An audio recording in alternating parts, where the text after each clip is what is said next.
আমাকে কামড় দেওয়া হয়েছে। আর কিছু আমাকে ঘুষি দিছে, এই ভিডিও আছে, অলরেডি ভাইরাল সোশ্যাল মিডিয়ায়। আমি সেন্সলেস হয়ে গেছি। খুবই লজ্জাজনক যে ঢাকা ইউনিভার্সিটির মতো একটা শিক্ষা প্রতিষ্ঠানের ছাত্ররা একটা মেয়ের গায়ে কামড় দেয়, একটা মেয়েকে ব্যাট টাচ করে, একটা মেয়ের বুকে ঘুষি দেয়। আমার ভাইদের তো মারছে, ঠিক আছে, আমার ভাইদের খুব বাজে ভাবে মারছে।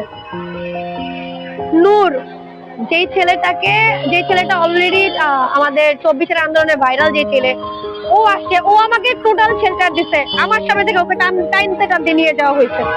প্রত্যেকটা জিনিসের এভিডেন্স আছে, প্রত্যেকটা জিনিসের ভিডিও আছে, আপনাদের মিডিয়ার কাছেও আছে, আমাদের কাছেও আছে। এই বিচারটা চাই। আর প্রাইভেটের বৈষম্য আর হবে না, আর সম্ভব না প্রাইভেটের সাথে বৈষম্য করা।